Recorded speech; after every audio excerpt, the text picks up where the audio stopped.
Hi everyone. யாருக்கெல்லாம் முருகர் ரொம்ப பிடிக்கும்? யாருக்கெல்லாம் முருகர் ரொம்ப அழகான, ரொம்ப அமைதியான ஒரு இடத்துல பார்க்கணுன்னு ஆசைப்பட்றீங்களா?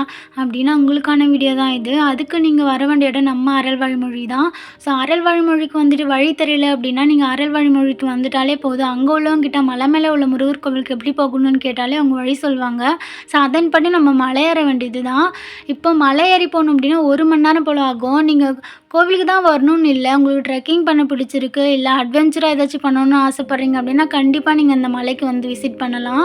மலை ஏற ஏற நம்மளுக்கு அவ்வளோ ஹாப்பியா இருக்கும். ட்ரெக்கிங் பண்ணணும்னு நினைக்கிறவங்களும் ஒரு பெஸ்ட்டு பிளேஸ்ன்னே சொல்லலாம்.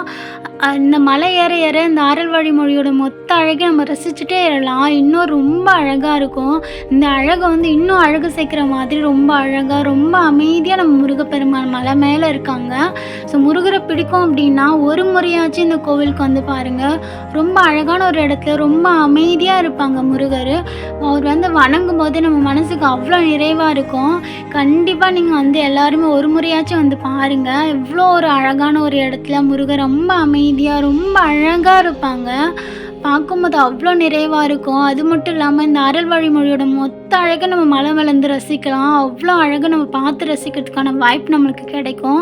ஸோ ட்ரெக்கிங் பண்ணணுன்னு ஆசைப்படுறவங்களும் சரி, இல்லை முருகரை பிடிக்கும் அப்படின்னு சொல்லிட்டு ஆசைப்படுறவங்களும் சரி, கண்டிப்பாக ஒரு முறையாச்சும் இந்த மலைக்கு வந்து முருகப்பெருமானை பார்த்துட்டு போகலாம். ரொம்ப அமைதியான, ரொம்ப அழகான இடம்.